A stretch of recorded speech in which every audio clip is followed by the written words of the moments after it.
주식에서 버는 게 중요할까요? 아니면은 안 잃는 게 더 중요할까요? 너무나 당연한 이야기지만은 막상 매매를 하다 보면 많은 사람들이 이걸 자주 잊어버리곤 합니다. 잃더라도 더 많이 벌면 되지라고 생각하실 수도 있는데요. 하지만 아닙니다. 잃지 않는 법, 손실을 최소화하는 방법을 먼저 배우고 그게 몸에 익은 뒤에 베팅을 크게 늘리는 게 맞는 순서입니다. 그렇지 않으면 그건 주식이 아니라 홀짝 도박이라고 생각을 합니다. 제가 생각하는 안 읽는 법은 아주 단순합니다. 이 5가지만 지키면은 되는데요. 시장이 좋은지 판단한다. 좋은 종목을 고른다. 타점을 잘 잡는다. 분할 매수로 진입한다. 또 적절하게 매도를 한다. 5가지만 제대로 해도 잃을 확률은 극도로 낮아집니다. 근데 문제는 이 하나하나가 다 어렵다는 것이죠. 그 중에서도 이제 타점 잡기가 굉장히 어렵습니다. 완벽한 타점을 매번 잡는 사람은 이 세상에 없습니다. 사는 족족 오르기만 하는 매매는 존재하지 않아요. 그래서 손절이 필요한 겁니다. 특히 단타일수록 손절은 생명이고 수익 매매에서도 손절은 필수적입니다. 중요한 거는 손실을 관리할 줄 아는가. 이것이 주식에 굉장히 중요한 요소인 것을 다시 한번 상기하시고 주식 매매를 하셨으면 좋을 것 같습니다. 주식 매매를 잘하는 5가지 요소 중에서 오늘은 이제 타점을 잡은 뒤에 손절을 어떻게 할 것인가. 타점 잘 잡는 것도 중요하지만은 어떻게 매도, 익절이 아닌 손절을 어떻게 하는지 알아보도록 하겠습니다. 이번 주에 매매한 종목 에이프로인데요.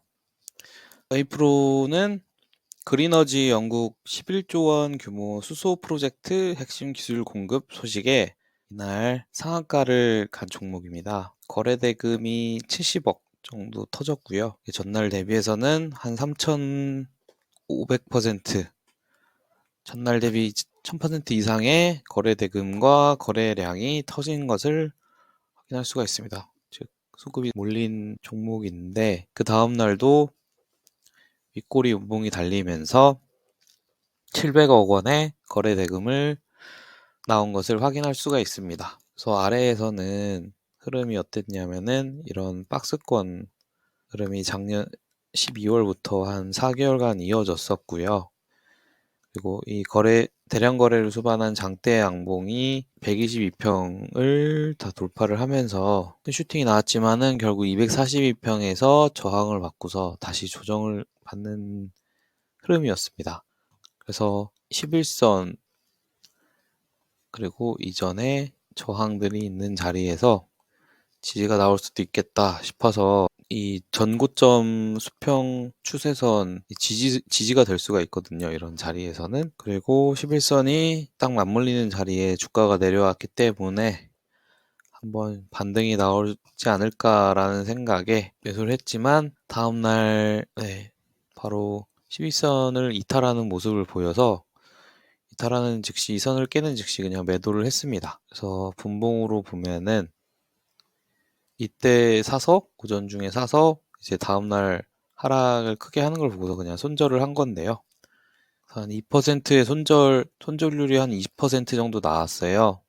하지만은 저는 여기서 저점을 낮추지 않고 이평선들이 모여 있는 상태에서 다시 정배열화 되는 거를 보고 오를 수도 있겠다 싶어서 샀지만은 결국에는 여기 저항을 뚫지 못하고 바로 급락이 나왔습니다. 그래서 미련 없이 손절을 했어요. 손절을 해서 이제 더 일찍 했으면은 좋았었겠지만은 이때는 못 봤던 것 같고, 그래서 이런 추가적인 하락은 면할 수가 있었는데 물론 손실이 없는 건 아니지만은 그래도 최대한 짧게 대응을 해줘서 손실을 최소화할 수 있었던 것 같습니다. 다음은 진영이라는 종목입니다.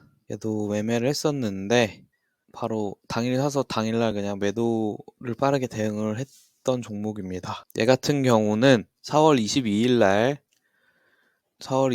날 이재명 정책주로서 탈플라스틱 선언에 한 번에 단숨에 상한가까지 나온 종목인데요. 이날은 20억으로 상한가를 가서 되게 빠르게 상한가에 돌입을 했지만은 다음날 또 거래 대금이 터지면서 윗꼬리까지 달리고 다시 조정이 나오는 모습을 보면서 지지라인을 찾고 거기서 한번 매수를 노려봤던 종목입니다.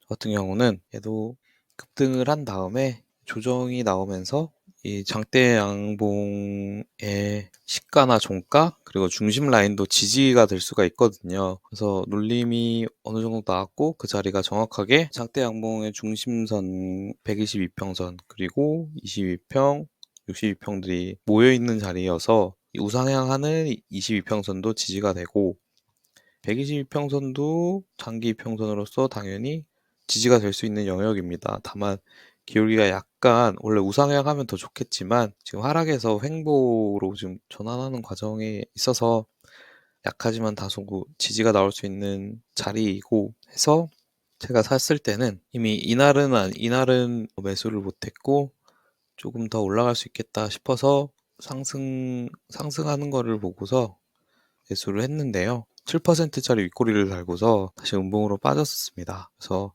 좀 자세히 분봉으로 보면은 5월 8일 오전에 매수를 해서 이게 이평선의 지지를 받고서 더 가주면은 추가적인 매수도 해볼 수 있었을 것 같은데 반등 없이 그냥 쭉 빠지는 모습에 매도를 해버렸습니다. 그래서 손실은 뭐 크지 않지만 타점을 잘 못 잡은 종목이라고도 할 수 있겠습니다. 대신에 일찍 팔음으로 인해서 이 밑에 그만큼 하락은 피할 수가 있었습니다. 그래서 저는 보통 15분봉이나 30분봉을 많이 보고서 매매를 하는데 이제 15분봉이 파동이 더 잘 보여가지고 이평선 수렴 그 다음에 저점을 높이면서 이평선에 62평에서 지지가 나오고 방향을 좀 더 틀어줘가지고 그래서 눌림목 매매를 한 것이거든요. 반등이 나와주는 것을 기대하면서 했는데 오히려 반등보다는 매도로 방향을 틀어서 그냥 손절을 했던 것 같습니다. 여기서는 반등이 한 번 나왔는데 제 마음대로는 되지 않아서 좀 빠르게 손절을 치고서 나왔습니다. 사실 저도 좀 급하게 들어갔고 확실하게 하려면은 눌림목을 하려면은 여기 반등이 나오는지 보고서 들어가는 게 조금 더 확실했을 것 같은데 그렇게는 매매를 안 했던 것 같습니다. 아직 이 위에 11선도 뚫지 못하고 있어서 저항이 있는 거는 맞고요. 여기 위에 이제 이평선들이 있으면은 11선 매물이 위에 쌓여 있는 거기 때문에 저항이 됩니다. 주가 위에 있는 이평선들은 저항 역할을 해서 눌리는 경우가 많거든요. 매물 소화하는 과정이 필요하기 때문에 이거를 12평까지 제끼고 지금은 15, 20 정배열이 아닌데 정배열로 돌아서는 시점에 다시 한번 진입을 노려봐도 괜찮을 것 같습니다. 근데 흐름이 어떻게 될지는 좀 지켜봐야 될 것 같고요. 우선 제가 말씀드리고 싶은 거는 들어갈 때 제가 생각하는 흐름이 있었고 그렇게 될 거라고 위로 올라갈 거라고 생각을 했지만 내 생각과 다르게 방향이 완전히 여기를 기점으로 방향이 위로 가지 않고 아래로 틀어버리면 좀 빠르게 1시간 만에 제가 결정을 내린 건데 이건 좀 아닌 것 같다 하고서 그냥 빠른 시간 안에 털어버리는 거죠. 그래서 이런 것들을 의사결정을 좀 빠르게 한 다음에 손절을 판단을 하면은 더 큰 하락을 막을 수가 있는 거고 저는 단타로 들어갈 것을 생각을 하고 들어갔기 때문에 빠르게 결정을 했습니다. 왜냐하면 아까 말씀드린 대로 위에 12평선 매물선도 있었기 때문에 오래 홀딩 하기보다는 수익 나면 빨리빨리 팔고 빠지자라는 전략을 생각을 했었던 거고 그 다음날도 한번 튀긴 했는데 사실 이런 거를 하나 기대했는데 제가 매매한 그날은 안 나오고 다음날 나왔기 때문에 뭐 이런 거는 제가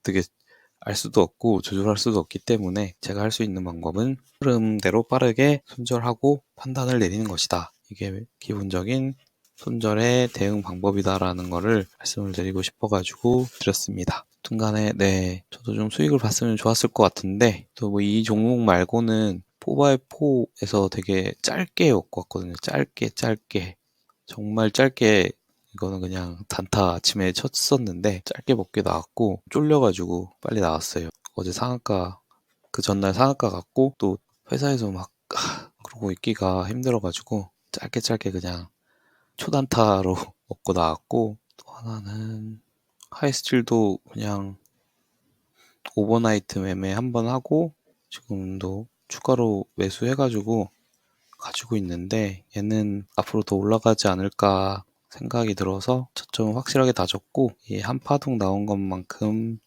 또 가능할 수도 있어가지고 일단은 한번 더 노려볼까 생각을 하고 있습니다. 추세는 조정이 끝나고 다시 상승으로 전환한 추세인 것 같고요. 저항 이평선들도 돌파하고 있어서 이 흐름은 좀 지켜볼 생각입니다.